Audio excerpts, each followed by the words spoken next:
ચલો રેડી, આપણે કરંટમાં આગળ જવાના છે. છેલ્લું કરંટ એકવાર થોડું યાદ કરી અને પાછા આગળ કન્ટિન્યુ કરીએ. બરાબર, લાસ્ટ ટાઈમ આપણે વાત કરી હતી સાહેબ, અત્યારે કઈ સંસદનું સત્ર ચાલુ થઈ ગયું? કયું? બજેટ સત્ર. બજેટ સત્ર કઈ તારીખથી ચાલુ થાય? જો કે આ વખતે વહેલા ચાલુ થયું છે, હા કે ના? બરાબર, 30 જાન્યુઆરીએ. પણ આપણે યાદ ખાલી એટલું રાખવાનું છે કે ભાઈ બજેટ કઈ તારીખે? જવાબ શું આવશે? 1 ફેબ્રુઆરી. બરાબર, બજેટ છે એ 1 ફેબ્રુઆરીના રોજ કોણે જાહેર કર્યું ભાઈ? નિર્મલા સીતારામન. કેટલામું બજેટ છે એમનું? 8મું. ઓકે, ચલો. એના સિવાય આપણે કંઈક વાત કરી હતી કે ભાઈ ઈસરો છે પોતાનું 3જું લોન્ચ પેડ છે એ બનાવવા જઈ રહ્યું છે. બરાબર, ક્યાં બનાવશે આ 3જું લોન્ચ પેડ? આંધ્રપ્રદેશમાં શ્રી હરિકોટા ખાતે. બરાબર, ને ત્યાં કઈ આપણું સ્પેસ સેન્ટર છે, શું નામ છે? Satish Dhawan space station. Okay, ચલો. આ પ્રશ્નોની આપણે થોડી વાત કરી હતી. એના સિવાય ભારતમાં કયા મહત્વના પ્રશ્નોની ચર્ચા કરી હતી? ચલો, બીજા કોઈ કે સાહેબ એટલું જ જોયું હતું કે આ વખતે થોડા 10 દિવસ થઈ ગયા છે એટલે ભૂલાઈ ગયું હોય એવું? વચ્ચે કદાચ આપણે 4-5 દિવસ માટે થઈને ચૂકી ગયા તેવું થયું હતું ને? બરાબર, કઈ વાંધો નહીં સાહેબ. એના માટે ખાસ ધ્યાન રાખીશું ભાઈ, બજેટ સત્ર પૂછી શકે તમને. એના સિવાય મોટા ભાગના બજેટના પ્રશ્નો હશે. બરાબર, યસ. હા, 2 આપણે નવી આદ્રભૂમિ માટેથી વેટલેન્ડ સિટી તરીકે જાહેર કર્યા હતા. કોને કોને? ઇન્દોર અને ઉદયપુર. બરાબર, ઇન્દોર છે એ ક્યાં છે ભાઈ? મધ્યપ્રદેશમાં, અને ઉદયપુર રાજસ્થાન. બરાબર, નવા વેટલેન્ડ સિટી માટેથી આપણે તેને યાદ રાખ્યા હતા. સાઇટ નહીં, સિટી તરીકે યાદ રાખ્યા છે ને? બરાબર, તો ત્યાંથી પ્રશ્નો પણ આપણને પરીક્ષામાં પૂછાઈ શકે. ચલો, આજે આપણે રિવિઝનમાં વધારે નથી લેતા કારણ કે આજે જ આપણે ઘણું ભણવાનું છે. બરાબર, ચલો. તો કરંટની શરૂઆત કરીએ. વ્યક્તિ વિશેષથી શરૂઆત કરીએ સાહેબ કે ભાઈ આ અઠવાડિયામાં મહત્વના કહી શકાય એવા વ્યક્તિ વિશેષમાં આપણે કોને કોને યાદ રાખવાના છે? એક છે આર પ્રજ્ઞાનંદ. ચલો, પહેલો સવાલ તો એ છે કે આર પ્રજ્ઞાનંદ છે કયા ક્ષેત્રે જોડાયેલા છે? ચેસ, એટલે કે ભાઈ આ રમતમાં આપણે ચેસ સાથે સંકળાયેલા છે. તો બીજો સવાલ અહીંયાથી, તાજેતરમાં અત્યારે કેમ એને યાદ કરવા પડ્યા છે આપણે? યસ, હા, શું? ટાટા મોટર અથવા ટાટા સ્ટીલની જે વર્લ્ડ ચેમ્પિયનશિપ હતી આ વખતની, એ કોણે જીતી છે? આર પ્રજ્ઞાનંદ. એટલે યાદ રાખીશું ટાટા સ્ટીલ માસ્ટર્સ વર્ષ 2025 જીતનાર. બરાબર, ડી ગુકેશ છે એમને હરાવ્યા છે. બરાબર છે, ડી ગુકેશ છે ને આપણે શા માટે યાદ રાખીએ છીએ? World chess champion. એટલે કે સાહેબ ડી ગુકેશ છે ને એ પરીક્ષામાં આપણા માટે મહત્વના એટલા જ છે જેટલા વિશ્વનાથ આનંદ છે. બરાબર છે, આ 2 એવા ભારતીયો છે કે જેમણે ભારતનું નામ છે શતરંજ દુનિયામાં છે એ ચમકાયું છે. બરાબર છે ને? ડી ગુકેશ તો આપણા માટે હજુ એટલા માટે મહત્વના છે, પાછી કંઈક વાત હતી, સૌથી નાની ઉંમરે છે સાહેબ તેઓ આ વર્લ્ડ ચેસ ચેમ્પિયનશિપ છે એ જીત્યા છે. બરાબર, તો 2 મહાનુભાવો છે ત્યાંથી. આર પ્રજ્ઞાનંદ છે અને આપણે ટાટા સ્ટીલ માસ્ટર માટેથી એટલા માટે લખવું જરૂરી છે કારણ કે નહીતર વિકલ્પમાં આપણને ડી ગુકેશ દેખાશે ને એટલે આપણે કોને ટીક કરવાના? ડી ગુકેશ. બરાબર, તો થોડું જણા ધ્યાનથી જોઈ લેજો. અને આર પ્રજ્ઞાનંદ છે એમને આપણે ભાઈ બહેનમાં કઈ યાદ રાખ્યા હતા? બરાબર છે, આર વૈશાલી. બરાબર છે, ભારતની મેલ અને ફિમેલ બંને ટીમો છે એ આ વખતે આપણે ચેમ્પિયન બની. જો અત્યાર સુધીમાં આપણે માત્ર બ્રોન્ઝ મોડલ સુધી પહોંચ્યા છે. આ વખતે મેલ અને ફિમેલ સીધા ધડાકો, બેયમાં ગોલ્ડ. બરાબર, તો સાહેબ શતરંજ માટે આપણા માટે આ ગયું વર્ષ છે ખૂબ સારું રહ્યું છે. એના પછી આપણે ક્રિકેટરોની થોડી વાત કરવી છે સાહેબ. સચિન તેંડુલકર.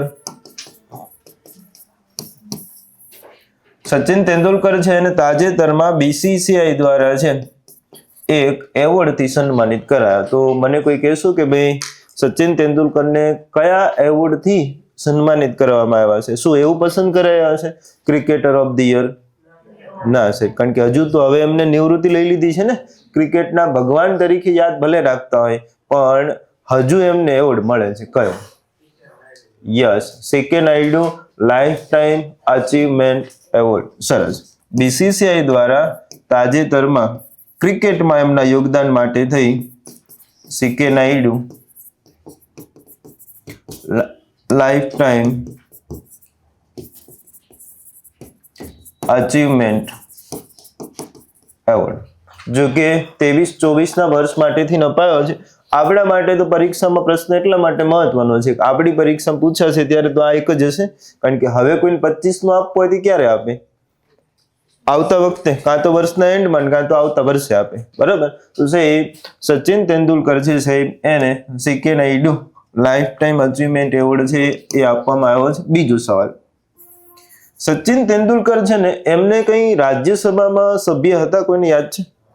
બરાબર છે. આ પ્રથમ એવા ક્રિકેટર છે કે જેમને રાજ્યસભામાં નામાંકિત સભ્ય તરીકે, ઓલા 12 વિશેષ સભ્ય હોય ને એમાં સમાવિષ્ટ કર્યા હોય. તો થોડી નોંધ એના માટે લખી દઈશું સાહેબ.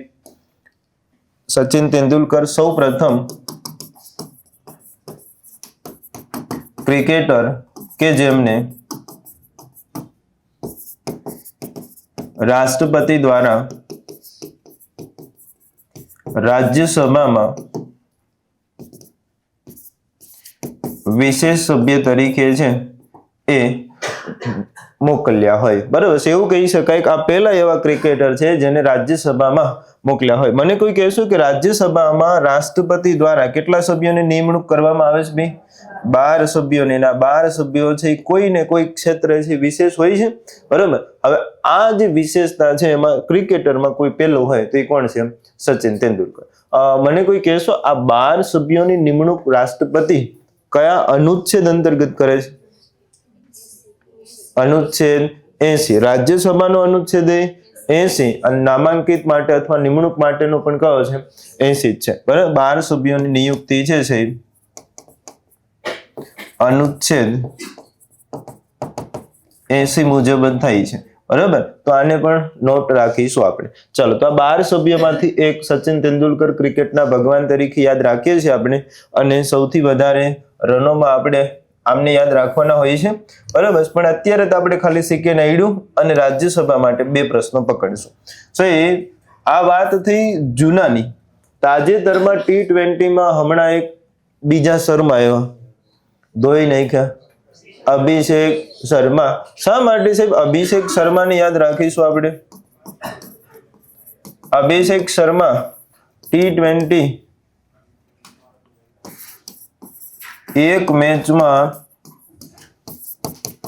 સૌથી વધારે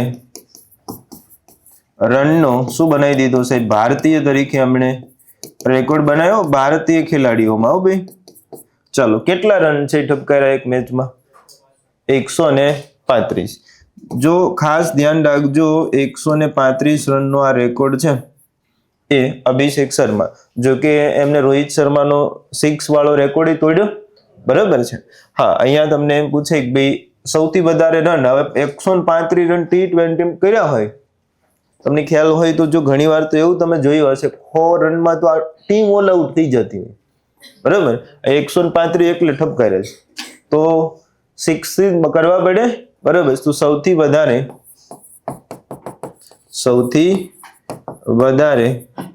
6 નો પણ એને રેકોર્ડ બનાવ્યો છે સાહેબ. એ રેકોર્ડ કોનો હતો? રોહિત શર્માનો હતો. એ તોડ્યો. બરાબર. તો જૂના એટલે ઓલ્ડ મેન વાળાને યાદ રાખવાના, નવાને T20 માં છે એક મેચમાં 135 રનનો રેકોર્ડ અભિષેક શર્મા નામે. બરાબર. બીજો સવાલ સાહેબ, આપણે એવું કીધું કે અહીંયા બીસીસીઆઈ દ્વારા CK Naidu lifetime achievement અપાયો એવોર્ડ સચિન તેંડુલકરને. તો સાહેબ ગયા વર્ષે, એટલે વર્ષ પૂરું થયું એટલે તમને ખ્યાલ છે વર્ષ પૂરું થાય ને એટલે ક્રિકેટ કેટલામાં રમાય? કેટલા ફોર્મેટમાં રમાય ક્રિકેટ? 3. કયા કયા? T20, વન ડે અને ટેસ્ટ.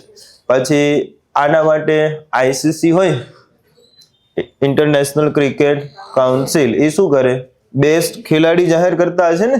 બરાબર, એમાં 2 ભારતીયોનો સમાવેશ થયો છે. બંને આપણે લખી દઈએ, મેલ ફિમેલમાં આપણે લખીએ, એક તો છે જસપ્રીત બુમરાહ. ચલો, મને કોઈ કહેશો જસપ્રીત બુમરાહ છે, આપણો બુમરાહ છે, આ એક જ હીરો છે ને અત્યારે, બરાબર, તો મને કોઈ કહેશો બુમરાહ કયા ફોર્મેટમાં છે એ ક્રિકેટર ઓફ ધ યર પસંદ થયો છે? ટેસ્ટ. સરસ, યાદ રાખીશું ICC test cricketer of the year, પાછળ વર્ષ કયું લખવાનું? 2024. ICC test cricketer of the year એટલે કે સાહેબ ટેસ્ટમાં બેસ્ટ પ્લેયરનો એવોર્ડ છે એ જસપ્રીત બુમરાહને છે. આઈસીસી નું પૂરું નામ જરા કહી દેશો ભાઈ? ઇન્ટરનેશનલ, ચલો ભાઈ, ક્રિકેટ કાઉન્સિલ. બીજો સવાલ, આઈસીસી નું વડું મથક ક્યાં છે ભાઈ? વડું મથક દુબઈ. અને આઈસીસી ના હાલના અધ્યક્ષ કોણ છે? જય શાહ. અહીંયા સુધી એટલા માટે યાદ રાખવું પડે કે આપણે આ ભાઈ અહીંયા છે ને, બરાબર, તો ધ્યાન રાખીશું સાહેબ, આઈસીસી પૂછે તો આપણને આટલા પ્રશ્નો યાદ હોવા જોઈએ કે ICC test cricketer of the year માં જસપ્રીત બુમરાહ છે. હવે મહિલામાં સ્મૃતિ મંદાના. સ્મૃતિ મંદાના છે સાહેબ, એમને પણ આઈસીસી દ્વારા એવોર્ડ મળ્યો છે, પણ કેમાં છે? ઓડીઆઈ. ઓડીઆઈ એટલે શું? One day international. આપણે ખાલી વન ડે કહીએ છીએ ને, આપણે તો એમને પૂછતા વન ડે છે, ટેસ્ટ છે, T20 છે, બરોબર, તો સાહેબ ઓડીઆઈ એટલે વન ડે ઇન્ટરનેશનલ, આને આપણે કહી દઈશું વન ડે માં cricketer of the year.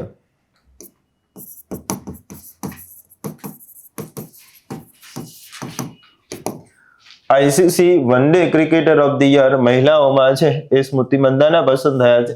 Bumrah છે એ આપણે ટેસ્ટ ક્રિકેટરમાં. C K Naidu lifetime achievement award માટે કોને યાદ રાખીશું? સચિન તેંડુલકરને. અભિષેક શર્મા સૌથી વધારે રન માટે, પણ T20માં, બરાબર છે, કારણ કે 20માં 135 રન ને રેકોર્ડ બને. બાકી આપણે જૂના છે સહેવાગ ને આ બધા શર્માની બધા કેટલી મારે? બેવડી મારે તેવડી મારે? હા, બરાબર છે, એટલે 135 રને કઈ ન કહેવાય, પણ T20 માટે આ રન ખૂબ સારા છે. ચાલો, તો સાહેબ વ્યક્તિ વિશેષમાં આપણે આગળ જઈએ સાહેબ.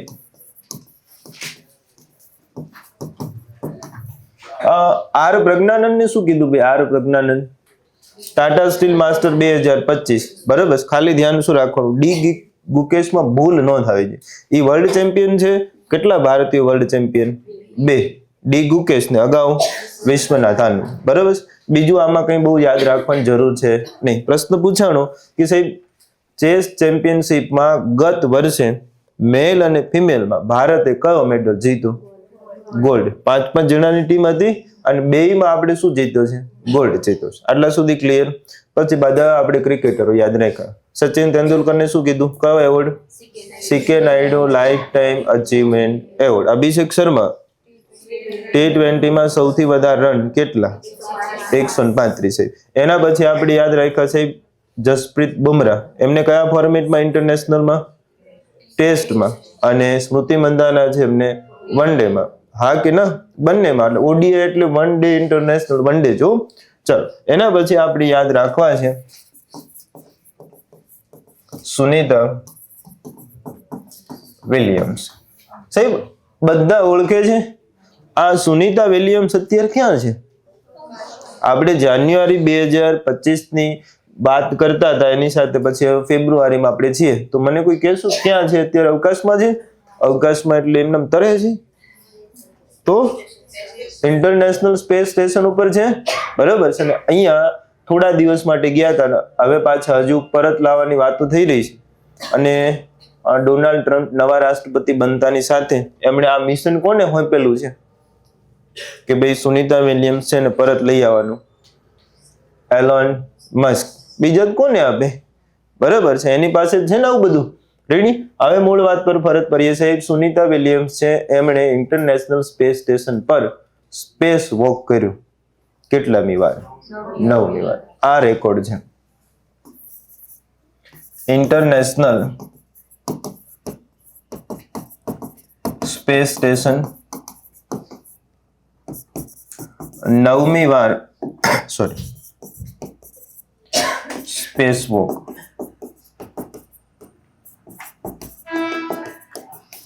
9 વાર અથવા 9મી વાર છે એ સ્પેસ વોક કરી અને સુનિતા વિલિયમ્સ છે એમણે રેકોર્ડ બનાવ્યો છે. જો કે આપણા માટે પ્રશ્ન તો આ રહેવાનો છે કે આ પરત આવશે ને તો એ રેકોર્ડ જ હશે કે નહીં હોય? બરાબર, સૌથી વધારે રહેવાનો રેકોર્ડ પણ પછી એમના નામે નોંધાશે. અત્યારે પ્રશ્ન એટલો કે ભાઈ 9મી વાર સ્પેસ વોક છે એમાં સુનિતા વિલિયમ્સ છે એની યાદ રાખવાના છે. સાહેબ એના પછી એક નામ છે શુભાંશુ શુક્લા. નામ સાંભળ્યું છે? શુભાંશુ શુક્લા. આ કયા ક્ષેત્રે સંકળાયેલા છે? આ પણ અવકાશ ક્ષેત્રે જ સંકળાયેલા છે. ભવિષ્યમાં આપણું જે એક મિશન આપણે હાથ ધરવાના છે, કયું? ગગનયાન. એના માટે ટોટલ કેટલા પાયલોટ ટ્રેનિંગ લઈ રહ્યા છે? 4 માંથી લઈ જવાના 3 ને તે, બરાબર, પણ ટ્રેનિંગ કેટલા લઈ રહ્યા? 4. પહેલા રશિયા લીધી, અત્યારે ઓલરેડી બેંગ્લોરમાં એમની ટ્રેનિંગ ચાલુ છે. એમાંથી શુભાંશુ શુક્લા છે, નામ એનું છે ગ્રુપ કેપ્ટન શુભાંશુ શુક્લા. એમને એક ખાનગી સંસ્થા દ્વારા ઇન્ટરનેશનલ સ્પેસ સ્ટેશન માટે થઈ પાયલોટ તરીકે પસંદ થયા છે. બરાબર, તો આપણા માટે ગર્વની વાત છે શુભાંશુ શુક્લા.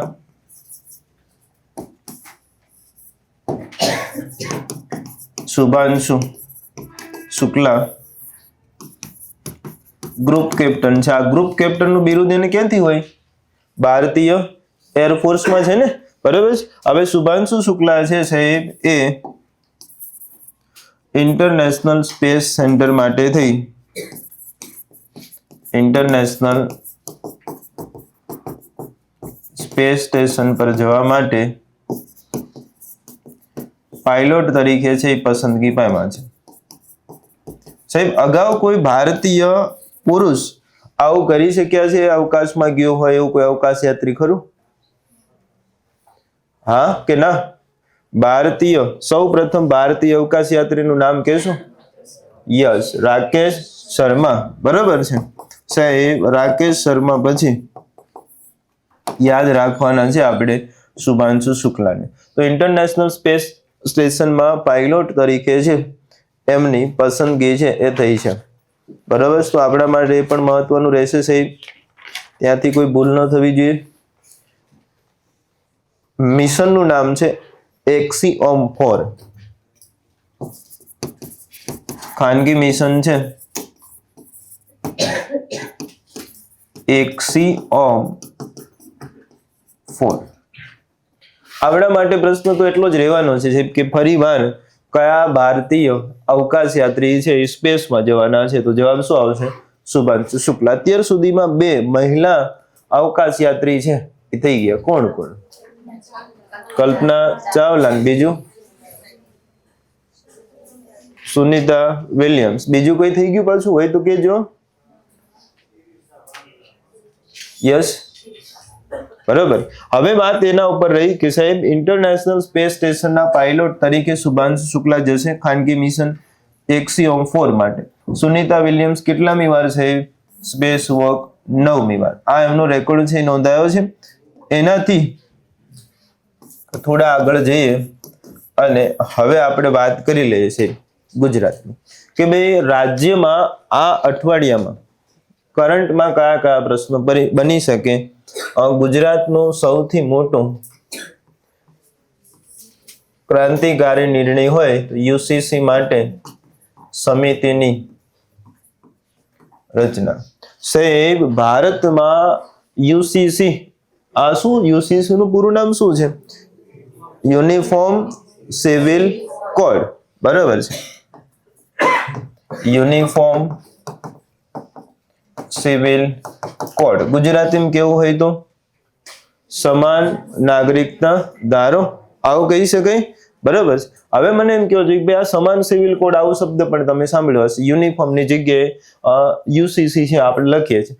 આના માટે થઈ રચના એક સમિતિની થઈ. આ સમિતિની રચના શું થઈ છે ભાઈ?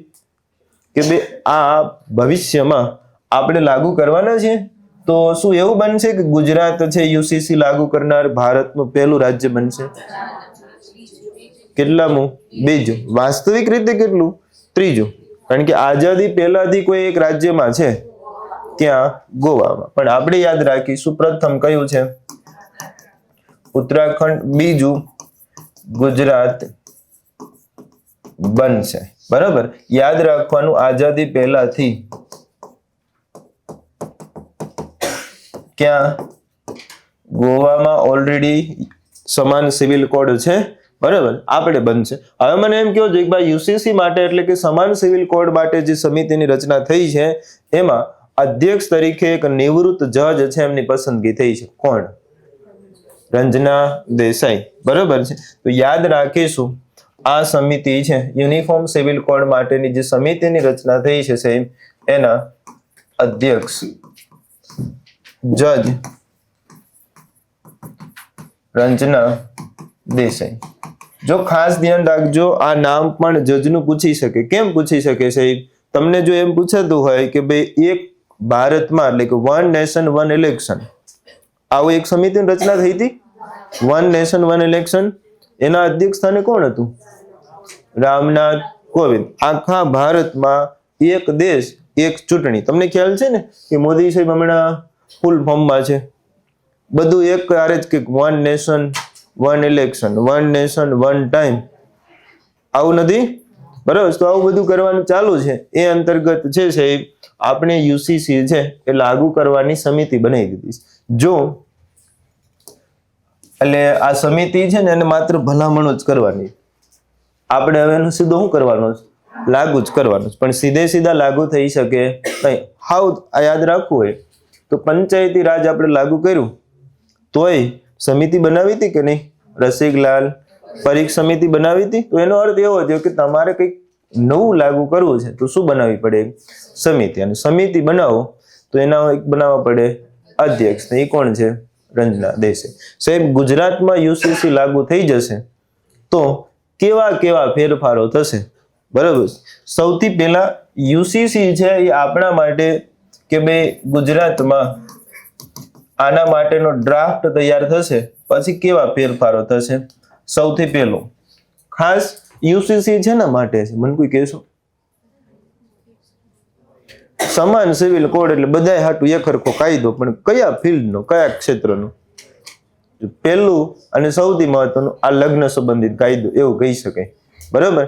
એટલે કે સાહેબ યુસીસી ના ફેરફારમાં પહેલો લગ્ન નોંધણી ફરજિયાત. લગ્ન નોંધણી ફરજિયાત કરવી છે અને સાહેબ આના માટેની રજીસ્ટ્રેશનની સુવિધા ગ્રામ્ય સ્તરે થશે. એટલે તમે સમજ્યા કે જો અત્યારે આખા દેશમાં ડિજિટલ ઇન્ડિયા ચાલુ છે ને, અને દરેક ગામમાં પંચાયતમાં પણ બ્રોડ બેઝથી સુવિધા ઇન્ટરનેટની આપવાનું ચાલુ છે. તમને ખ્યાલ છે સાહેબ આપણે ત્યાં પહેલા પંચાયતમાં વેરા પહોંચવું સિવાય આપણે કંઈ કામ નહોતા કરાવતા. અત્યારે આવકના દાખલા નીકળે છે, જાતિના દાખલા નીકળે છે ને એ પાછા કેવા? ડિજિટલ.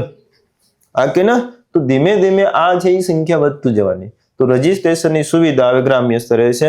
આ કેવી છે સાહેબ? ફરજ છે. બીજું લગ્ન નોંધણી એક ધર્મ માટે નહીં, તમામ ધર્મ છે સાહેબ એના માટે. અત્યાર સુધી શું હતું સાહેબ કે માનો તમે હિન્દુ ધર્મ પાળતા હોય તો તમે મેરેજ સર્ટિફિકેટ કઢાવો તો જ તમારું લગ્ન માન્ય રહે? ના. હિન્દુ ધર્મ એક્ટ પ્રમાણે લોકોની સાક્ષીમાં લગ્ન થયા હોય એટલે એને માન્ય ગણવાના. એના માટે ક્યાંય રજીસ્ટ્રેશનની જરૂર છે નહીં. મને એમ કહો કે તમે એવું જોયું કે લગ્ન થઈ ગયા હોય પછી આપણે આધાર કાર્ડમાં, ચૂંટણી કાર્ડમાં નામ ફેરફાર કરાવવાનું હોય, રેશન કાર્ડમાં નામ ઉમેરવાનું હોય તો તમારે પાસે કઈ દસ્તાવેજ માંગે છે? ના. કે એવું કીધું કે હાલો લગ્નનો ફોટો દો, મેરેજનો આલ્બમ દો? ના. હિન્દુ ધર્મ એક્ટ પ્રમાણે એ માન્ય છે. એ જ રીતે મુસ્લિમ ધર્મમાં છે, મુસ્લિમ લો છે કે ભાઈ 3 વાર કબૂલ કબૂલ કબૂલ આવું કે એટલે છે એ ધર્મ માન્ય ગણાય અને ધર્મતા માન્ય અનુસાર એમના લગ્ન છે ગણી શકાય. બરાબર. પણ હવે આવું હશે નહીં. કોઈ પણ ધર્મના હોય તમામે શું કરાવવાનું? રજીસ્ટ્રેશન કરાવવાનું ગ્રામ્ય સ્તરે. એટલે ગ્રામ્ય સ્તરે એટલે કે એનો અર્થ સમજ્યા તમે? ગામડાથી માંડીને સિટી સુધી બધામાં આ વ્યવસ્થા છે. ચલો, પહેલી વાત થઈ ગઈ લગ્ન સંબંધી નોંધણી. બીજું, સૌથી વધારે વાંધો ક્યાં છે ખબર છે? અહીંયા. લગ્નમાં વાંધો નથી, વાંધો ક્યાં છે? છૂટાછેડા વાંધો છે. કેમ? તો કે ભાઈ હિન્દુ ધર્મમાં છૂટાછેડા આજે પણ હજી તમે જો તો કહું કે ભાઈ એક રીતે તમે માર્ક કર્યું હોય તો છૂટાછેડા ઝડપથી ન થાય, બરાબર? કારણ કે સમજાવટ ને પંચ ને આ બધું ભેગું કરે ને પછી કે હાલો તમારો સામાન લઈ જાઓ તો અલગ વાત છે. પછી બીજા ધર્મમાં હોય, માનો મુસ્લિમ ધર્મમાં છે તો છૂટાછેડા બહુ નાની એવી વાત છે. 3 વાર કહી દે તલાક તલાક તલાક એટલે ઘરે વયું જવાનું. વચ્ચે તો હમણાં વિવાદ થઈ ગયો કે ભાઈ સાહેબ ડિજિટલ થી એટલે કે મોબાઈલમાં ગુસ્સે થઈ ગયા હોય અને કહી દે હાલો તલાક તલાક તલાક, તો શું કરવાનું? તો કે ડિજિટલ પુરાવા માન્ય ગણે છે, કરો પાકું, બરાબર? પણ હવે આવું છે નહીં. છૂટાછેડા માટે પણ એક સમાન કાયદો હશે. કોઈ પણ ધર્મના લોકો હોય બધા માટે છૂટાછેડાનો કાયદો છે એક સમાન રહેશે. હવે તકલીફ કેવી છે? આ છૂટાછેડા છે ને એના માટે 2 પ્રશ્નો છે. શબ્દ આપણે ખાસ જોઈએ કે ભાઈ અહીંયા આ પ્રશ્ન છે, એમાં બીજો કહો તો હલાલા અને ઇદ્દત પ્રથા રદ થશે. હલાલા અને ઇદ્દત પ્રથા રદ થશે. હવે સમજો, આમાં તમને ક્યારેક ક્યારેક થોડું નવીન લાગી શકે છે. એમાં હલાલા એટલે શું છે?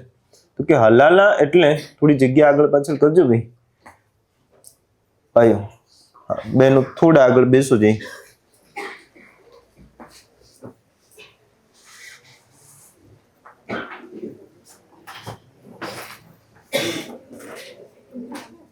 ચાલો, રેડી?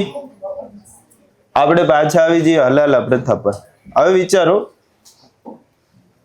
આ જે પ્રથા છે ને છૂટાછેડા નથી, પણ છૂટાછેડા કરતા અઘરી સ્થિતિ છે. હવે તમે સમજો, આપણે બેઝિક નાનું એવું ઉદાહરણ લખીએ છીએ. હું નામ આપી દઉં, એ બી, એટલે આમાં પાછું વિરોધમાં આપણે ન જઈએ. આ પુરુષ છે ને સ્ત્રી છે.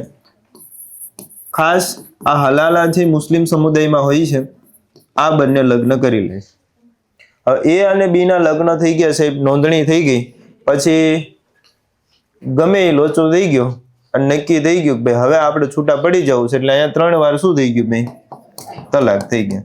હવે તલાક થઈ ગયા ને એટલે પછી કેવી માથાકૂટ થઈ ખબર છે? કે આ બી છે ને એ છૂટા પડી ગયા.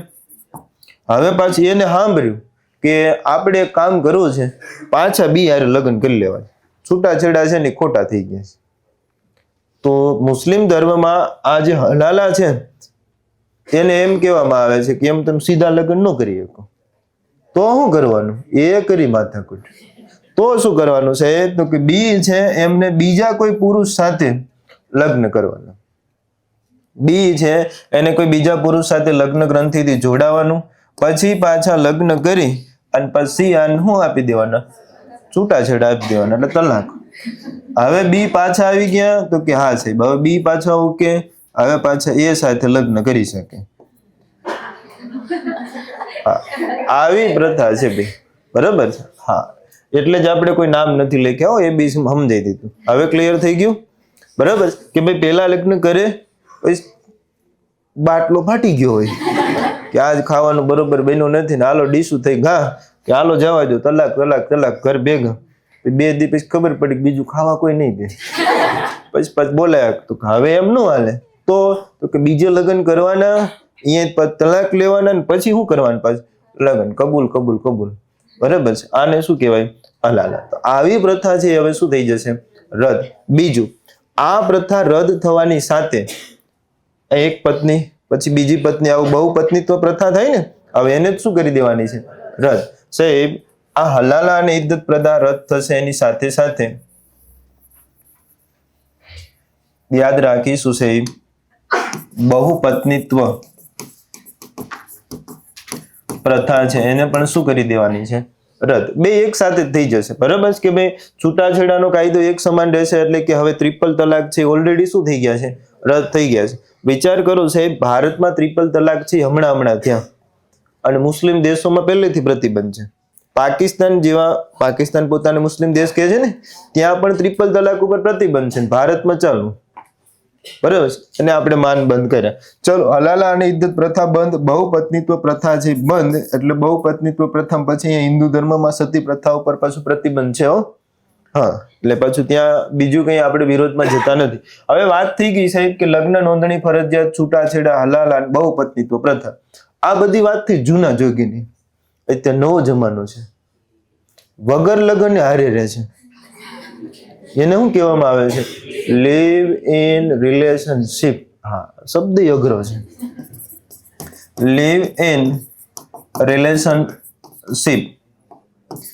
મને કહેશો ભાઈ, આ લગ્ન વિના પુખ્ત વયે એક સાથે રહે એને આવું કહેવાય. મને એમ કહેશો લિવ ઇન રિલેશનશિપ છે એના ઉપર હું શું સરકાર પ્રતિબંધ મૂકી દેશે? ના, પ્રતિબંધ મૂકશે નહીં, પરંતુ એના માટે જો એની ઉંમર 18 થી 21 થી નાની હોય તો માતા પિતાની સંમતિથી જ એ લિવ ઇન રિલેશનશિપમાં રહી શકશે. એટલે એક રીતે હું એવું કહું કે આ ઘણી સારી સુવિધા છે, ચાલુ થવા જઈ રહી છે કે ભવિષ્યમાં માતા પિતાને બહુ ઉપાધિ નહીં રહે. બરાબર, પણ છતાં આપણે અહીંયા યાદ રાખવાનું કે જો એની ઉંમર 18, કોની ઉંમર હોય? છોકરી 21, છોકરાની ઉંમર છે આનાથી ઓછી ઉંમર હોય તો માતા અને પિતા છે, માતા પિતાની મંજૂરી જરૂરી છે. હવે લિવ ઇન રિલેશનશિપ ઉપર ક્યાંય સરકાર પ્રતિબંધ મૂકવા જઈ રહી નથી, પણ એના માટે થોડો અંકુશ છે કે ભાઈ આ લિવ ઇન રિલેશનશિપ છે એમાં તમે પુખ્ત વયના હોય તો જ જઈ શકો, નહીતર માતા પિતાની મંજૂરી. બીજું કે આનું પણ શું કરાવવું પડશે? રજીસ્ટ્રેશન કરાવવું પડશે. અને આ રજીસ્ટ્રેશન કરાવવું એ એક સારી બાબત છે. કેમ? કે ઘણીવાર તમે એવા કિસ્સાઓ જોયા હશે કે લિવ ઇન રિલેશનશિપમાં સાથે રહેતા છે છોકરો છોકરી છે, એના પછી સંતાન પ્રાપ્તિ થઈ છે, અને પછી સંતાન છે ને લેવા કોઈ રાજી હોતું નથી. પણ હવે અહીંયા શું થયું? પહેલા તમારે શું કરાવવાનું? રજીસ્ટ્રેશન કરાવવાનું. જો લિવ ઇન રિલેશનશિપ છે ભાઈ સંતાન પ્રાપ્તિ થાય છે તો એ સંતાનને વારસદારના તમામ હકો મળવાના છે. બરાબર છે, એ હવે વારસદાર ગણાશે માતા અને પિતા બંનેની સંપત્તિમાં. એટલે લિવ ઇન રિલેશનશિપ છે ને રજીસ્ટ્રેશન કરાવવું ફરજિયાત છે સાહેબ. નાની ઉંમરે હોય તો માતા પિતાની મંજૂરી, અને જો એમને સંતાન થાય તો સાહેબ એના વારસદાર તરીકેના તમામ હકો મળે છે. યુસીસી આવતા છોકરા અને છોકરી વચ્ચેનો ભેદ હવે પૂરો થવા જઈ રહ્યો છે. કઈ રીતે? કે હવે પિતાના વારસામાં છોકરા અને છોકરી એટલે કે પુત્ર અને પુત્રીને બેયને એક સમાન હક મળે છે. તો અત્યાર સુધી નહીં મળતો હોય? હે સાહેબ, મળે જ છે હો. બિચારા લગ્ન થઈ ગયા હોય ત્યાં પછી આપણે ભાઈ ગોતતા હોય, હાલો બેન સહી કરવા હાલો. બરાબર ને? જો એમાં જમાઈ ડકે ચડ્યા તો ખાતે થવામાં થાય લોચા. બરાબર ને? હવે જમાઈ છે પેલા જ પૂછે જમીન કેટલી છે, સીધા હાલજો લે ત્યારે. બરાબર, હવે તો આ સ્થિતિ વધારે કટોકટી વાળી બનશે, કારણ કે અહીંયા પહેલેથી જ સ્પષ્ટતા છે સાહેબ કે હવે જે વારસો છે માતા પિતાનો સાહેબ એમાં પુત્ર અને પુત્રી છે એને સમાન હક છે મળશે. વાસ્તવિક રીતે બધા ધર્મ માટે થઈ આ ફરીવાર આ લીટી લખવી પડે છે. બરાબર કે ભાઈ અમુક ધર્મમાં સ્પેસિફિક એવું છે કે માત્ર પુત્રને જ એનો વારસો છે મળે છે, પુત્રીને મળતો નથી. પણ અહીંયા બંનેને બરાબર, તો એના સંતાનમાં પિતા નું જે કઈ સંપત્તિ છે એ પુત્ર અને પુત્રી છે એને સમાન હકે છે, એ હવે વારસામાં તક રહેલી છે. એના સિવાય સાહેબ બાળક છે એને દત્તક લઈ શકાશે, પણ એક શરત છે. જે ધર્મનો હશે એ જ ધર્મના બાળકને દત્તક લઈ શકાશે. હું સાહેબ ખ્રિસ્તી ધર્મનો છું અને હિન્દુ ધર્મના બાળકને દત્તક લઈ શકું? ના. હું મુસ્લિમ ધર્મ પાળતો હોય ક્રિશ્ચન લોકો છે એના બાળકને દત્તક લઈ શકું? ના. બાળક દત્તક લેવામાં ક્યાંય ના પાડી નથી, પણ શરત એટલી પોતાના ધર્મ છે એના બાળકને દત્તક લઈ શકે છે. એટલે બાળક દત્તક લઈ શકશે,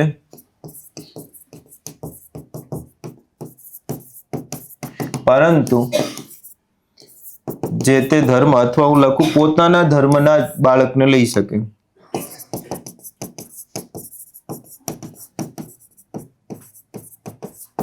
દત્તક લઈ શકાશે. તો મેજોરિટી એમ કહી શકાય કે સાહેબ આ 7 જેટલા સુધારા ગુજરાતમાં લાગુ થશે. પણ આ બધામાં કોઈક અપવાદ હોય. કોણ છે એને આ યુસીસી ના કાયદામાંથી સંપૂર્ણપણે બાકાત રાખવામાં આવ્યા છે?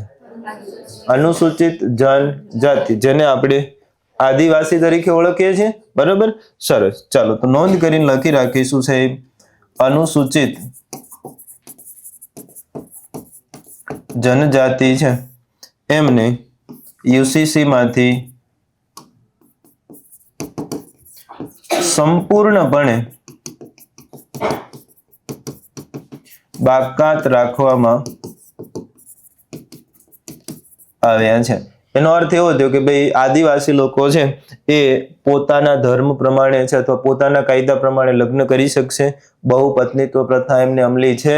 બાળ લગ્ન પણ કરી શકે છે અને સંપત્તિના વારસામાં પોતાની રીતે નિર્ણય લઈ શકે.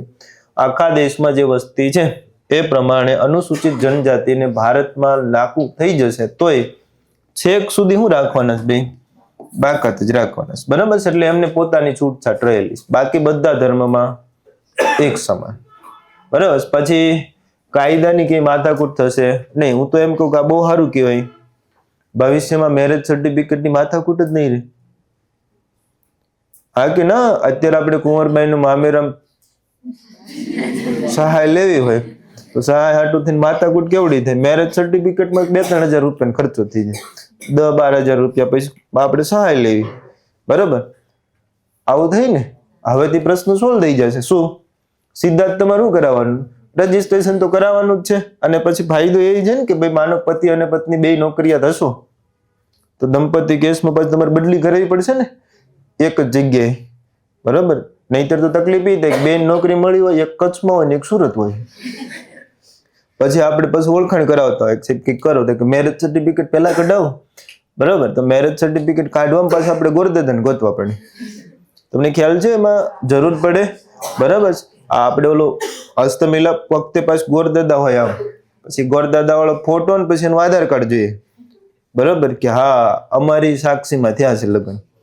તો પછી બધું ગોતવું પડે. હવે એ કઈ માથાકૂટ થશે નહીં. સીધું નો રજીસ્ટ્રેશન. આપણે કેમ જન્મનો દાખલો કઢાવીએ આ એટલું હેલું થઈ જશે. બરાબર. પણ આ લાગુ કરવા માટે થઈને આપણે જ્યારે થશે ત્યારે પણ આ હશે બધું આટલું જ. રેડી? ચલો તો સાહેબ યુસીસી છે. એના પછી આપણે વાત કરીએ સાહેબ ગુજરાતમાં. હમણાં અમિત શાહ છે ને એ ગુજરાતની મુલાકાતે આવ્યા હતા અને એમણે ગુજરાતમાં આપણા મુખ્યમંત્રી કોણ છે? ભૂપેન્દ્રભાઈ પટેલ છે. એમને ખાસ ભલામણ કરી છે કે તમે ગુજરાતમાં નવા કાયદા છે એ અમલમાં લાવી દો. બરાબર. કંઈક ડેડલાઈન પણ આપી છે.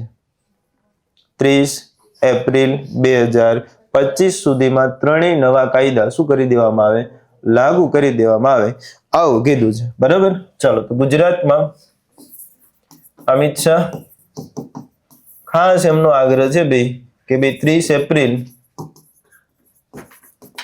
2025 સુધીમાં 3 નવા કાયદા છે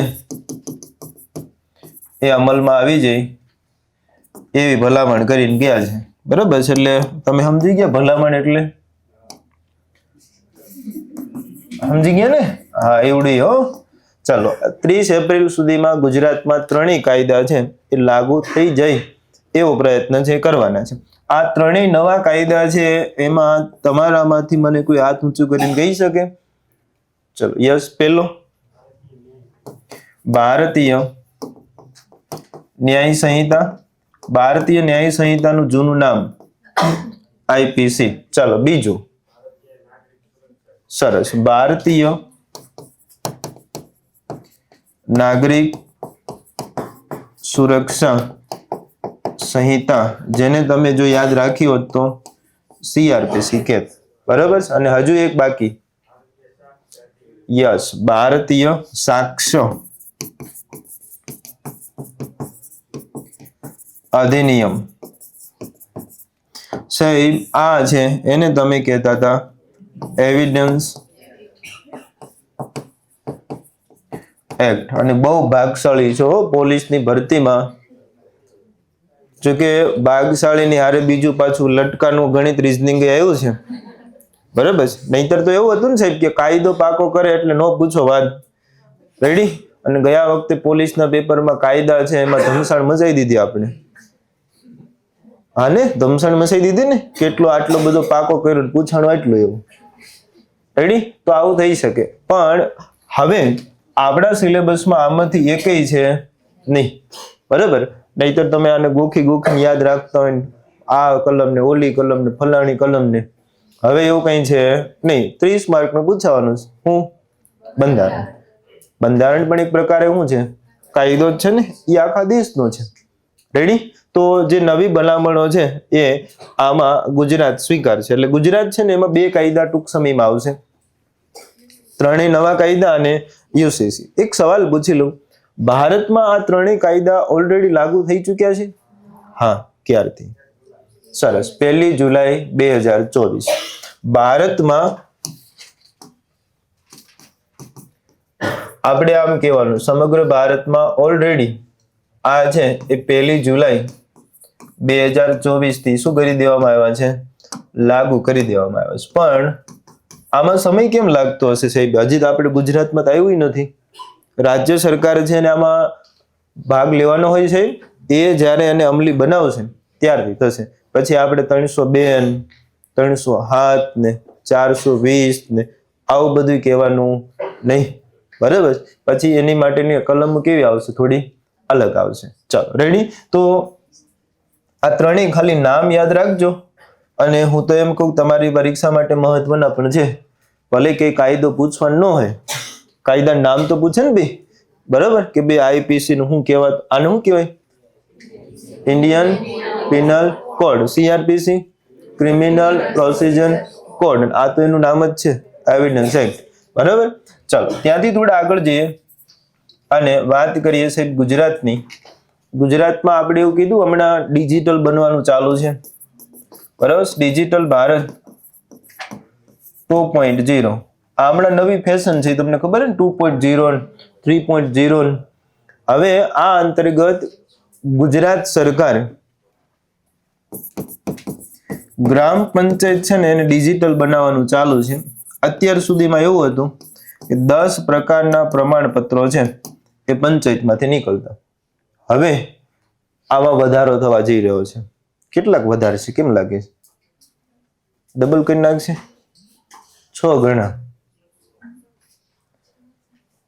આશરે 60 જેટલા સર્ટિફિકેટ હવે તમને સીધા ક્યાંથી મળશે?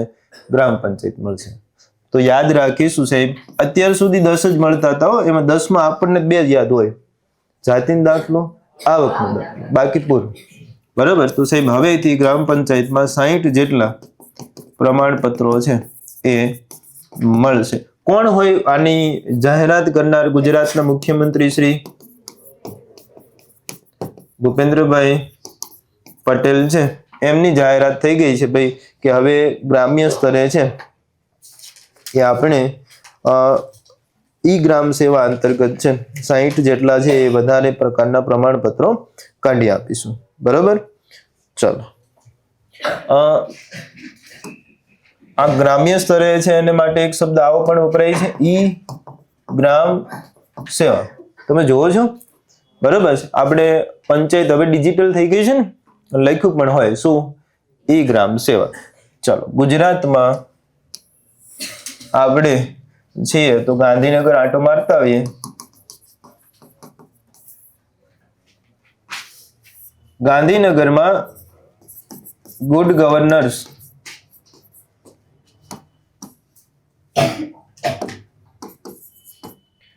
માટેની એક રાષ્ટ્રીય પરિષદ છે, એનું આયોજન થઈ ગયું. સાહેબ આ ગુડ ગવર્નન્સ શબ્દ કોની સાથે સંકળાયેલો છે? અટલ બિહારી વાજપેયી. આ ગુડ ગવર્નર નું ગુજરાતી શું થાય? સુશાસન. રાષ્ટ્રીય સુશાસન દિવસ કોની યાદમાં ઉજવવામાં આવે છે? તો અટલ બિહારી વાજપેયી. યાદ રાખીશું રાષ્ટ્રીય સુશાસન દિવસ.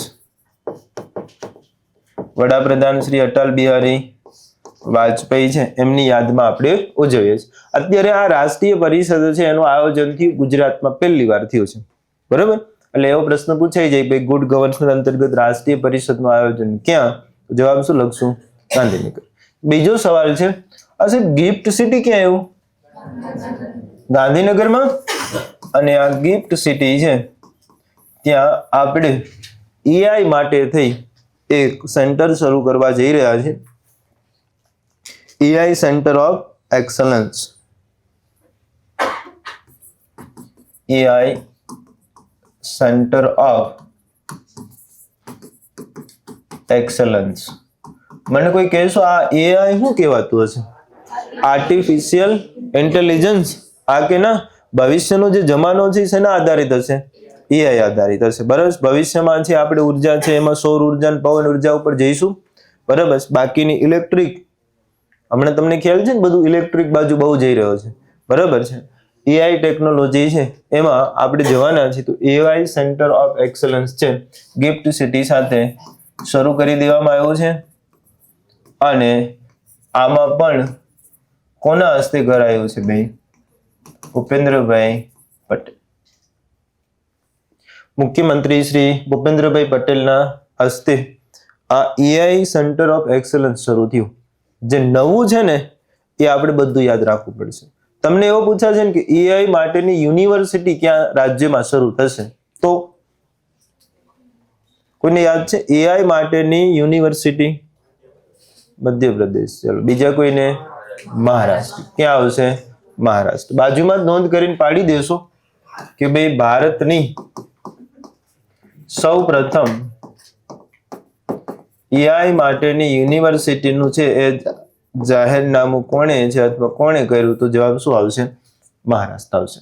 બરાબર, તો કન્ફ્યુઝ નહીં થઈએ, આપણે ધ્યાન રાખીશું. સેન્ટર પૂછાય તો ગાંધીનગર ગિફ્ટ સિટીમાં, યુનિવર્સિટી પૂછી નાખે તો મહારાષ્ટ્રમાં. ચલો, આ પ્રશ્નો થયા છે કોમન થયા ગુજરાતમાં. એક યુસીસી, પંચાયત, 3 કાયદા અને ગાંધીનગરની 2 મીટિંગ.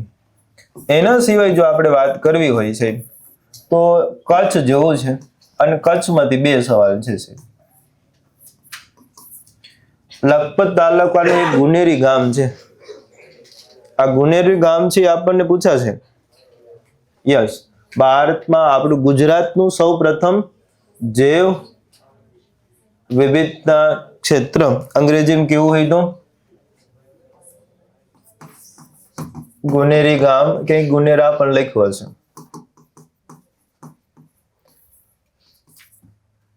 ગુજરાતનું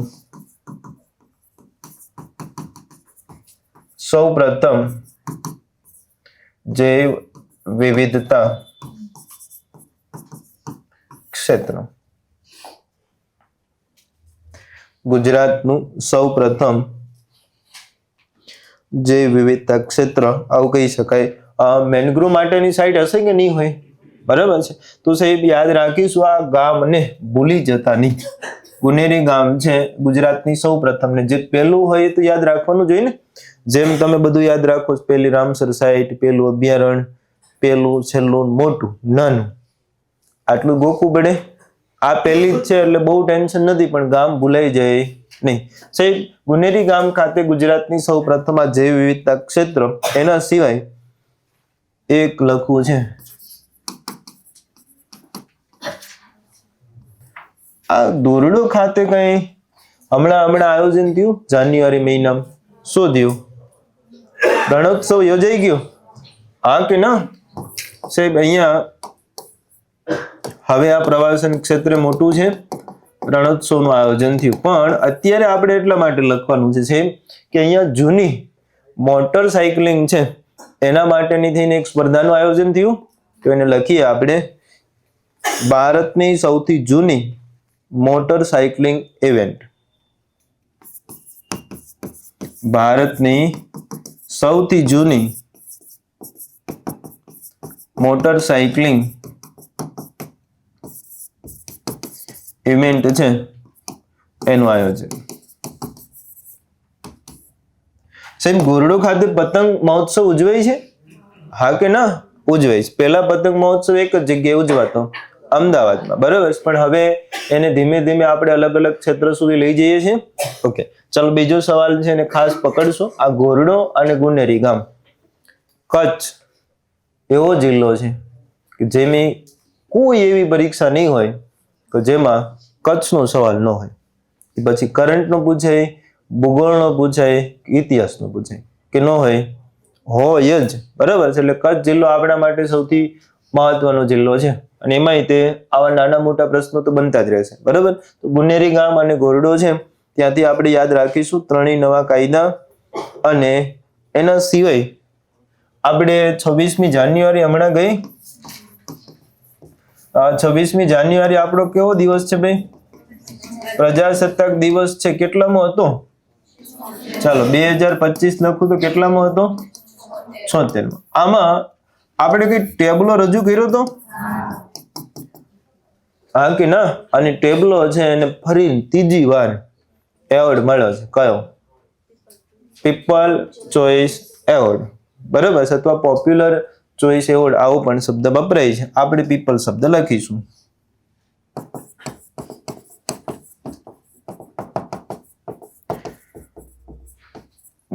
ડોક્ટર સાહેબો, ચાલો પીપલ ચોઇસ એવોર્ડ છે સતત ત્રીજી વાર. સાહેબ આપણો જે ટેબલો છે એની થીમ હિન્ટ શું હતું? ચલો વડનગર થી એવું વિરાસત થી વિકાસ. અને એમાં આપણે શું લખ્યું હતું ભાઈ? વિરાસત થી વિકાસ એવું કયો છો? વિરાસતમાં કોને યાદ રાખ્યું હતું? વડનગર વિકાસ સ્ટેચ્યુ ઓફ યુનિટી સુધીની વાત હતી સાહેબ. અહીંયા યાદ રાખીશું વિકસિત ભારત @2047. કયા વર્ષ સુધીમાં ભારત પોતે વિકસિત દેશ થવાનું સ્વપ્ન જોઈ રહ્યો છે? તો એના માટે કયો આવશે પાછળનું વર્ષ? 47 સુધી. હો ભાઈ, તો થોડું ધ્યાન રાખીશું. વિરાસતથી વિકાસનું અદ્ભુત સંગમ, વિરાસતથી વિકાસનું અદ્ભુત સંગમ, આવું આપણું ટાઇટલ છે. અહીંયા સાહેબ આ વાત થઈ ગઈ ટેબલોની. એક સવાલ એવો હતો સાહેબ કે 26મી જાન્યુઆરી પહેલા આપણે રાષ્ટ્રપતિ ભવનમાં આપણો એક રાસ રજૂ કર્યો હતો.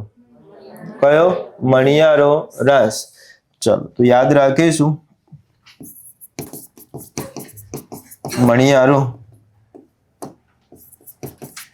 રાસ. એટલે ઘણીવાર શું થાય કે તમને યાદ આવી ગયું કે ભાઈ ગુજરાતનો આપણો જે ટેબલો, આ ટેબલો એટલે સમજો છો ને આપણા 26મી જાન્યુઆરીએ હવે રાજપથ નહીં, નવું નામ છે એનું, કર્તવ્ય પથ ઉપર જે અલગ અલગ રાજ્યોના ટેબલો રજૂ થાય તેમાં ગુજરાતનો ટેબલો રજૂ થયો તો વિરાસતથી વિકાસ. બાજુમાં તમને ખબર હોય ને તો બધા રાસ લેતા હોય, મણિયારો રાસ. અને દરેક રાજ્યની પોતાની સંસ્કૃતિ છે ને એને મોકલવાની હોય અને એમાંથી પસંદગી થતી હોય, બરાબર. તો સાહેબ મણિયારો રાસ રજૂ કર્યો તો આ પણ તમને ખબર હોવી જોઈએ. સતત કેટલામી વાર છે? આ ત્રીજી વાર છે, બરાબર. થીમ પૂછાઈ શકે, આને થોડું માર્ક રાખીશું.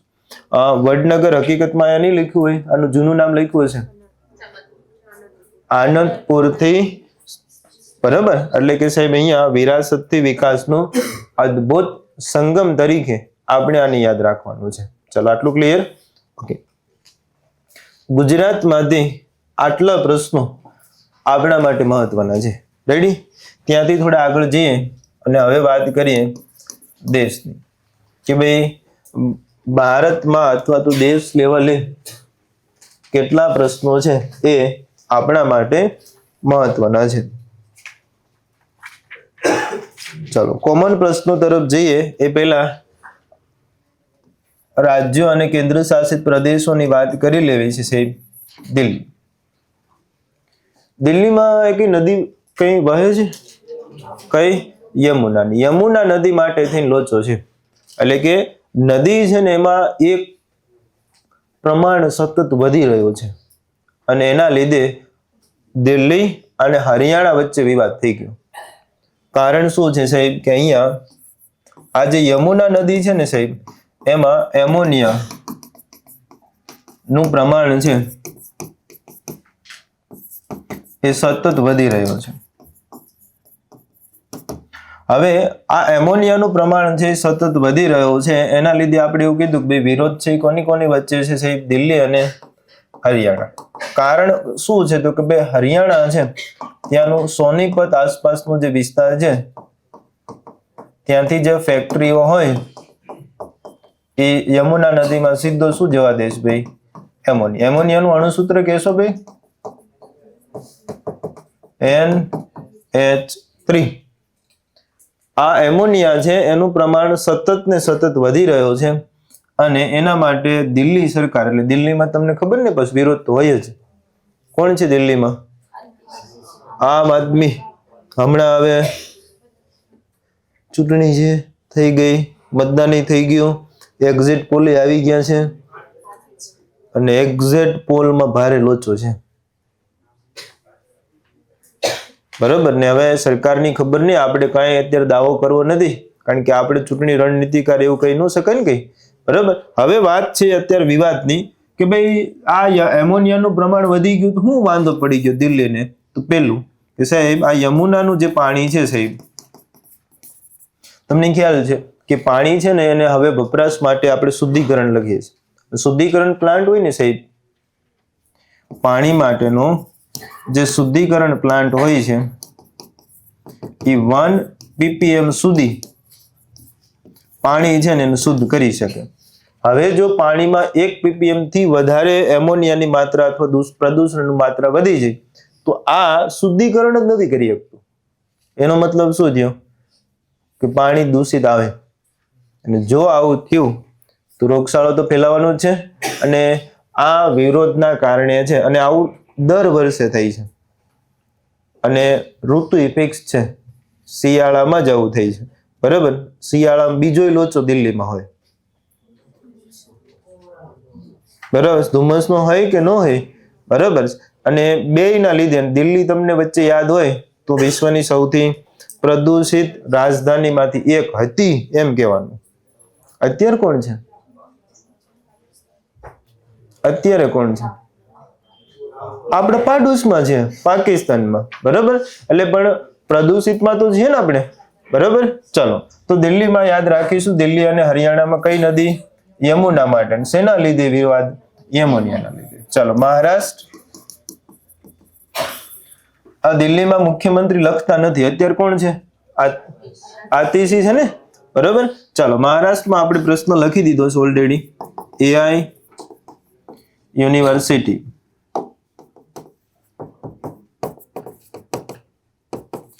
ચલો મહારાષ્ટ્રમાં છે મુખ્યમંત્રી છે અને નાયબ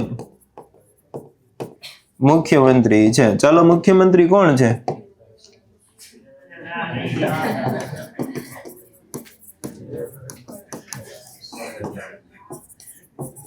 જાગતા રહેજો ભાઈ. ચૂંટણી પૂરી થઈ ને એટલે નામ અડલ બડલ થઈ ગયા. બરોબર. એકનાથ શિંદે શું હતા? મુખ્યમંત્રી હતા. દેવેન્દ્ર ફડણવીસ શું હતા? નાયબ મુખ્યમંત્રી. ત્યારે નાયબ મુખ્યમંત્રી હજુ કોઈક હતું, અજીત પવાર. હવે પ્રશ્ન કેવો થયો ખબર છે? અત્યારે મહારાષ્ટ્રમાં જો 2 દિવસથી તમે જોવો ને તો જોરદાર વિરોધ ચાલુ છે. બરોબર. સડદા એમ કે છે કે વાઘ અને વાઘવાળા કો છે એ બીવે નહીં, બીજા એમ કે છે કે સિંહની ચામડા ઉડીને કોઈ સિંહ થતું નથી. એટલે તમને ખ્યાલ છે કે લોચો ક્યાં છે? શિવસેનામાં છે. બરાબર. શિવસેના 2 ભાગમાં વહેંચાણી. બરાબર. એક શિવસેના જે મૂળ શિવસેના હતી એ કોને મળી? એકનાથ શિંદે. એટલે કે ધનુષ બાણનો સિમ્બોલ ને બધું આને મળ્યું. બરાબર. આ શિવસેનાના સ્થાપકનું નામ કીશું? બાલા સાહેબ ઠાકરે. હાસો વાઘ આ એક જ હતો. વાઘના ઘરે વાઘે જન્મ ન લીધો. એ કોણ? ઉદ્ધવ ઠાકરે. આપણે એવું કહેવાય નહીં, આ તો ખાલી વાત છે. હા ચાલો. ઉદ્ધવ ઠાકરે છે ને એ તમને ખ્યાલ છે મહારાષ્ટ્રના મુખ્યમંત્રી રહી ગયા, પછી 2 ભાગમાં વહેંચાણી. બધું કોને મળ્યું? એકનાથ શિંદે. ઉદ્ધવ ઠાકરે અત્યારે કઈ છે નહીં. અને BMC ની માં એટલે કે બોમ્બેમાં મ્યુનિસિપલ કોર્પોરેશન છે, તમને ખ્યાલ તો છે ને વિશ્વની, તો ઠીક છે, ભારતની સૌથી મોટી પૈસાદાર મહાનગરપાલિકા હોય તો કઈ છે? BMC છે, બરાબર. હવે એના માટેથી ના બધી ડખામારી ચાલુ છે અને વિવાદ પણ ચાલુ છે. બાલાસાહેબ ઠાકરેનો જો જલવો જોવો હોય તો એવી વાત કહી શકાય કે શાહરુખ ખાનને એમ કે તમારી ફિલ્મ રિલીઝ નહીં થાય એટલે શાહરુખ ખાનને સલામ ભરવા જવાનું. બાલાસાહેબ ઠાકરેનું બંગલાનું નામ હતું, જો કોઈને યાદ હોય તો, માતૃશ્રી, બરાબર. ત્યાં જઈને કહેવાનું સાહેબ જવા દો ને, હશે જે થયું પછી ફિલ્મ રિલીઝ થાય, બરાબર. આટલો દબદબો હતો એમ. અને એ દબદબો વિખાવાનું કારણ કોણ? તો કે છોકરા. આ છોકરા જ બગાડે બધું. ઉદ્ધવ ઠાકરે છે હકીકતમાં વિદેશમાં રહેતા હતા, ત્યાં ભણ્યા, બરાબર. અને એના શોખ એ બધા અલગારી જીવ જેવા છે, બરાબર. હવે થયું શું કે ભાઈ ઉદ્ધવ ઠાકરે છે રાજકારણમાં રસ નહોતો ધરાવતા, એટલે બાલાસાહેબ ઠાકરે અને પોતાનો ભત્રીજો રાજ ઠાકરે, બરાબર, એને રાજકારણમાં તૈયાર કર્યો કે હવે બધું શાસન છે ભવિષ્યમાં શિવસેના કોને સંભાળવાની? આ રાજ ઠાકરેને સંભાળવાની. થયું એવું કે એક ઇવેન્ટ હતી, મોટા પાયે ઇવેન્ટ હોય, અને તમને ખ્યાલ છે ને ક્યારે ઇવેન્ટ હોય? છત્રપતિ શિવાજી માટેની જન્મ જયંતિની વાત હોય ત્યારે જ મોટા ભાગે થાય આવું. હવે શું થયું? ઇવેન્ટમાં બાલાસાહેબ ઠાકરે અને રાજ ઠાકરે બધા ઓળખતા હોય. ઉદ્ધવ ઠાકરેને બોલાવ્યા, ધક્કે ચડાવ્યા બધા. કેમ? આને કોઈ ઓળખતું નહોતું. હવે ધક્કે ચડાવ્યા ને મરી થઈ ગયા. એ કે પપ્પા આવું થોડું હાલે, મને બધા ધક્કે ચડાવે, રાજ ઠાકરે ખંભે બેહાડે, તો શું કરવું? તો કે મને બનાવો. અને ભૂલ ઉદ્ધવ ઠાકરે છે અને શિવસેનાનું કમાન સોંપી. પાર્ટી ગઈ, નામે ગયું, પૈસા ગયા, બધું ગયું. અત્યારે બધું કોઈને પાસે છે? એકનાથ શિંદે. આપણે નવા સિમ્બોલ ઉપર ચૂંટણી લડી રહ્યા, બરાબર ને, તોય હજી ભેગું થતું નથી. અને ત્યાં જો મહારાષ્ટ્રમાં શું થાય ને કોઈ ન કહેવાય. 2 દિવસ તમે એવું સાંભળો કે ભાજપ અને કોણ હારે છે? ઉદ્ધવ ઠાકરે. એટલે આવું કહી શકાય નહીં. પણ આવો લોચો ચાલુ છે. આપણો પ્રશ્ન તો ખાલી એટલો જ છે, બે મહારાષ્ટ્રમાં હાલના મુખ્યમંત્રી કોણ છે? દેવેન્દ્ર ફડણવીસ છે. અને નાયબ મુખ્યમંત્રી કોણ છે? એકનાથ શિંદે. ચાલો સાહેબ, મહારાષ્ટ્રથી આપણે આ બાજુ જતા હોય તો કર્ણાટક આટો મારતા આવીએ સાહેબ. કોઈ કહેશો કર્ણાટકને શા માટે ચર્ચામાં લેવાનું છે? યસ, તાજેતરમાં કર્ણાટક છે એ નક્સલ ફ્રી સ્ટેટ જાહેર થયું છે. નક્સલ ફ્રી સ્ટેટ એટલે કે સાહેબ હવે કર્ણાટકમાં ક્યાંય નક્સલવાદીઓ છે નહીં.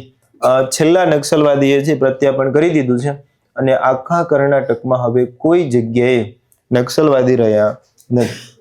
આ સારી બાબત છે, બરાબર, કે ભાઈ દેશમાં કેટલું બાંધવું. પાકિસ્તાન, ચીન કે કોઈ દેશ સાથે આંતરરાષ્ટ્રીય યુદ્ધ લડવાનું હોય, ભારતીય સૈનિકો તૈયાર છે. વાંધો ક્યાં છે? ઘરે ને ઘરે, બરાબર. તો નક્સલી સ્ટેટ ફ્રી કયું થયું સાહેબ? કર્ણાટક થયું. ચાલો એનાથી થોડા આપણે આગળ જઈએ અને વાત કરવી છે આસામની. આસામમાં આપણે જવું છે દિબ્રુગઢ. આ નામ સાંભળ્યું છે તમે? આ દિબ્રુગઢ આપણે ક્યારે સાંભળ્યું હોય? કાંઈ તેલના કુવા બુવા ખોદ્યા હતા કે છેલ્લા પોઈન્ટ સુધી ગયા હતા એના માટે દિબ્રુગઢ યાદ રાખીએ છીએ, બરાબર? તેલના કુવા માટે?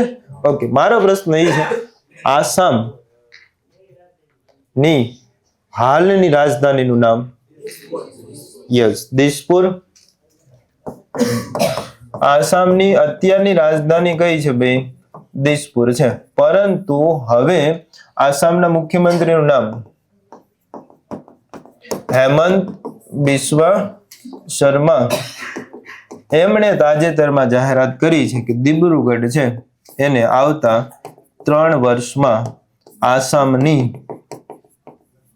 બીજી શું બનાવી દેવામાં આવશે?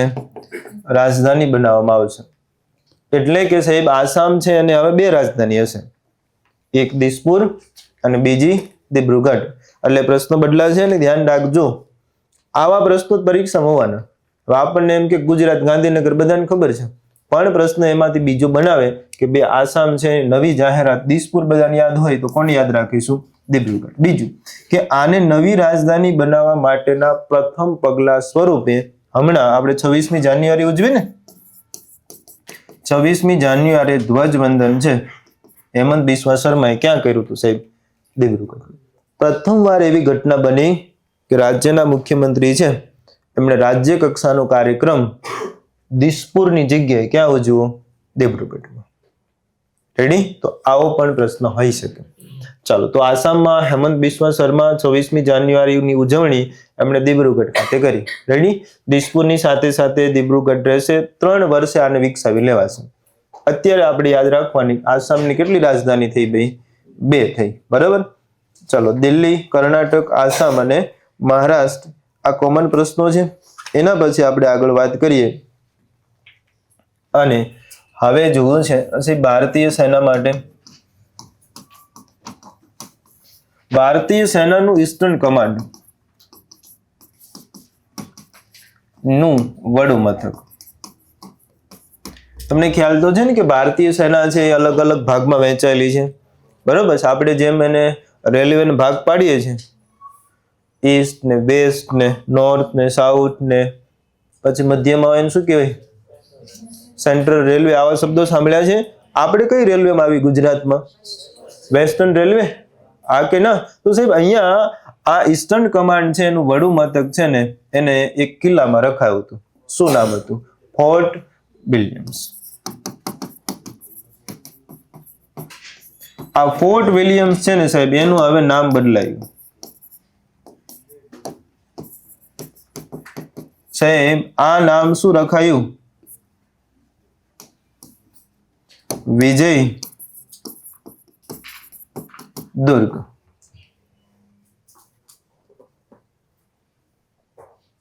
યાદ રાખીશું, નવું નામ વિજય દુર્ગ તરીકે રખાયું છે ઈસ્ટર્ન કમાન્ડનું વડું મથક.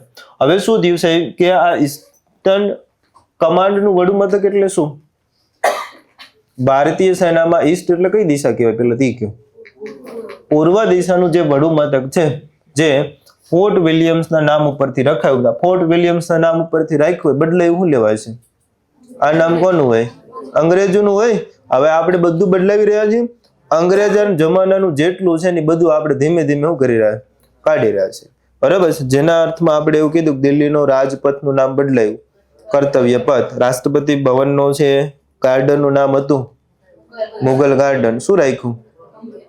અમૃતના ઉદ્યાન. હા કે ના? પછી રાષ્ટ્રપતિ દ્રૌપદી મુર્મુ છે એને રાષ્ટ્રપતિ ભવનના 2 નામ બદલાયા. એકનું નામ રાખ્યું ગણતંત્ર અને બીજાનું અશોક ને પાછળ શબ્દ લગાડવાનો મંડપમ. હા કે ના? હવે સાહેબ આ ફોર્ટ વિલિયમનું નામ બદલાઈ નાખ્યું. કિલ્લો છે એટલે નામ શું આપ્યું? વિજય દુર્ગ. હવે આ ફોર્ટ વિલિયમ છે ને સાહેબ એમાં એક રસોડા વિભાગ છે અને એક દરવાજો છે. દરવાજો છે એને નામ આપ્યું છત્રપતિ શિવાજી ઉપરથી. બરાબર? તો એને નામ આપ્યું શિવાજી ગેટ. અને આપણું રસોડું છે એને નામ આપ્યું જનરલ માણેકશા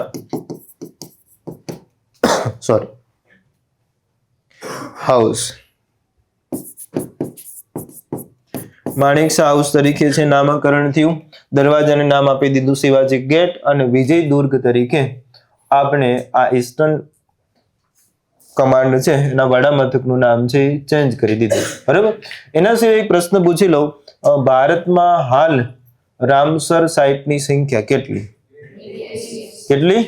89. તો પેલા કેટલી હતી? 85 પ્લસ 4. બરાબર? તો યાદ રાખીએ ભારતમાં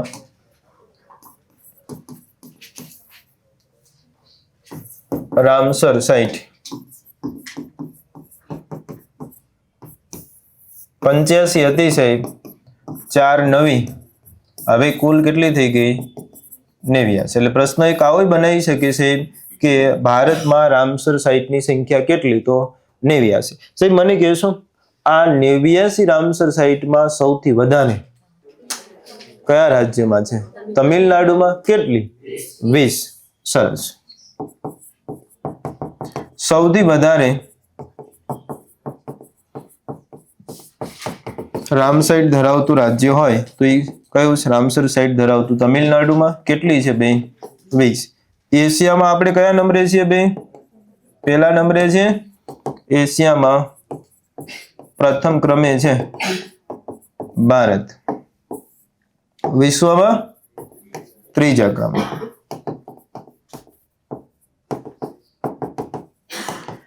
આ વાત થઈ ગઈ રામસર સાઇટની. રામસર સાઇટનું અંગ્રેજી નામ વેટલેન્ડ તરીકે ઓળખાય છે.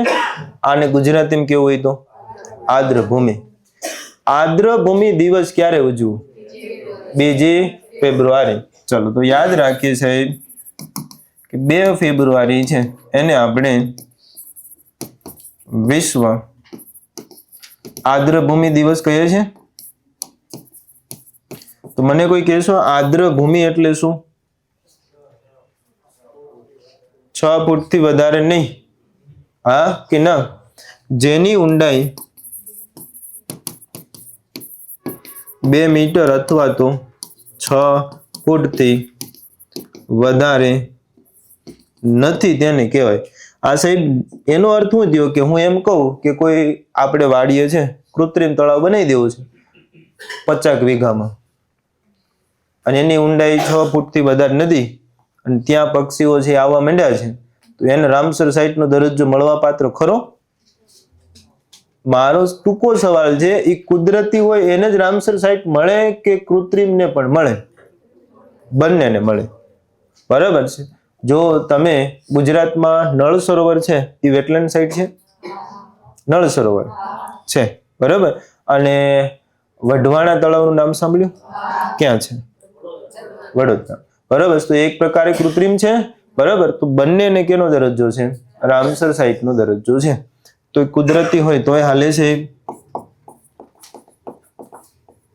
અને કૃત્રિમ બનાવેલું હોય તો પણ એને દરજ્જો મળે છે. આદ્રભૂમિ ખાસ કરીને શેના માટે હોય છે ભાઈ? પક્ષીઓ માટે. આ પણ સિંહ રહેતા નથી. સિંહ માટે થઈને તમને ખ્યાલ છે નવી સેન્ચુરી વિકસાવવાની વાતો ચાલી રહી છે ને આપણે નજીક છીએ. હે ગીરથી ઠેઠ બોટાદ સુધી લીટો તાણ્યો છે. આમ લીટો તાણ્યો છે પોરબંદર સુધી, હા કે ના? અને સફારી પાર્ક 2 તો ઓલરેડી છે, એક આંબરડી ને એક કયો? હજુ અત્યારે ટોટલ 3 થયા. ગુજરાતમાં સફારી પાર્કમાં મને જરા નામ કહેશો? પોરબંદર, આંબરડી, હજી દેવળિયા. અને હજુ બોટાદ સુધી એને વિકસાવવાની વાત થઈ રહી છે. પણ બહુ ટેન્શન નહીં લેતા બોટાદ વાળા. બોટાદ સુધી જવા માટે એટલા બધા જંગલ છે નહીં. બોટાદ એટલા માટે ઘણું પડે કારણ કે સમજ છૂટું પડેલું છે ભાવનગરમાંથી. તો ત્યાં કિનારો આમ લંબાઈ છે ને, અને અમસ્ત એ રેત છે. એવા 3-4 સિંહો તો આટા મારે જ છે. આપણે નક્કી કર્યું હતું કે ભાઈ 1500 કિલો ચોરસ વર્ગમાં રહેવું સિંહને, એ ડબલમાં પગી ગયા છે. બરોબર ને? સિંહમાં તમને ખ્યાલ છે ને સૌથી મોટી માથાકૂટ શું હોય? જગ્યાની. બરોબર છે. રાજા આમ તો નથી કહેવાતું છે, બરોબર. સિંહ છે એના સિંહ બાળ બચ્ચા મોટા થઈ જાય પછી કે હાલો નીકળો, બરોબર. એ સિંહો અલગ અલગ પ્રદેશ જશે દિશાઓમાં, પછી ત્યાં જઈને પોતાનું રાજ સ્થાપિત કરશે, બરોબર. એટલે તમે ક્યારેક ક્યારેક સિંહ બાજતા એવા જોયા હશે. એનું મેઇન રીઝન એ જ છે કે આ ટેરેટરી અમારી, આ બીજો કોઈ આવવાનું નહીં, બરોબર. ટેરેટરી ગીરમાં પૂરી થઈ ગઈ તો લંબાઈ પડે ને, પાછી સંખ્યા તો વધતી જઈ રહી છે, બરોબર છે. અને આ આપણા માટે એક સારી નિશાની છે. અને કચ્છમાં આપણે કંઈક બીજું એક પ્લાન્ટ કરવાના છે. શું? ચિત્તા માટે છે. ચિત્તા સંવર્ધન કેન્દ્ર ક્યાં સ્થપાવવાની વાત થવાની? તો કચ્છમાં, બરોબર. ચાલો તો એને પણ યાદ રાખીશું સાહેબ. રામસર સાઇટ 89 થઈ આદ્રભૂમિ માટે, અને 4 માંથી 1 આપણા ગુજરાતમાં છે નહીં. એટલે બહુ ટેન્શન લેવાનું નહીં, બરોબર. કારણ કે પેલા રામસર સાઇટમાં એક ફાયદો હતો. આઝાદીનું અમૃત મહોત્સવ ઉજવતા ને. અમૃત એટલે કેટલા? 75. ભારતમાં રામસર સાઇટ કેટલી? 75. પછી ગાડી ચકાવી જ કઈ 89 પગી ગયા છે. હજુ આપણે આમાં સખત ચાલુ છું કે ભાઈ આપણે આમાં આગળ ને આગળ પ્રગતિ કરવાની છે. વેટલેન્ડ સિટી લખી નાખો 2. ચલો ભાઈ કયા હમણાં લખ્યા હતા આપણે? ઇન્દોર અને ઉદયપુર. ભારતની 2 વેટલેન્ડ સિટી પૂછાય છે તો ઇન્દોર અને ઉદયપુર આપણને યાદ હોવા જોઈએ. બરોબર. ચલો ભારતમાં કોમન પ્રશ્નોમાં હજુ બજેટ બાકી, દિન વિશેષ બાકી અને વિશ્વ. બરોબર. એને આપણે નેક્સ્ટ સેશનમાં લઈ લઈશું. અત્યારે બ્રેક લઈ લે એ પહેલા બુક બંધ કરી દો. એકવાર આપણે જરા યાદ કરવાનો પ્રયત્ન કરીએ કેટલાક પ્રશ્નો આપણે ભણ્યા. બરોબર. પછી જોઈએ કેમ થઈ છે.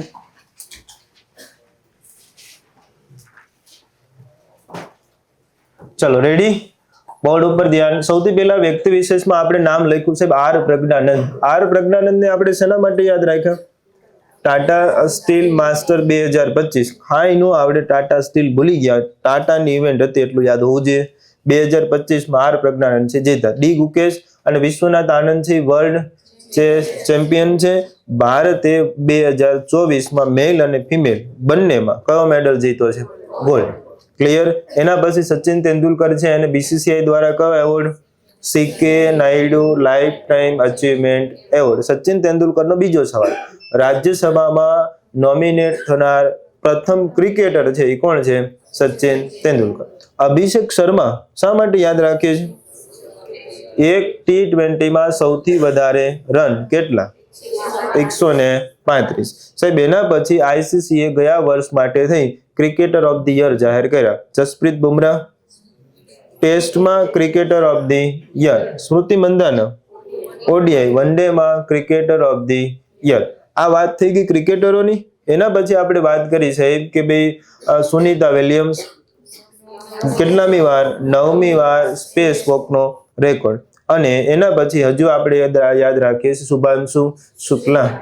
આ કે ના રાકેશ શર્મા પછી બીજા ભારતીય અવકાશ યાત્રી અને એમના માટે થઈને એવું ઇન્ટરનેશનલ સ્પેસ સ્ટેશનમાં જવા માટે પાયલોટ તરીકે પસંદ થયા છે. અને આપણા માટે આ સિદ્ધિ છે. હા, ભવિષ્યમાં આપણે જ્યારે ગગનયાન લોન્ચ કરશું ત્યારે આપણી પાસે એક અનુભવી પાયલોટ હશે. કોણ? શુભાંશુ શુક્લા. એટલા સુધી ઓકે.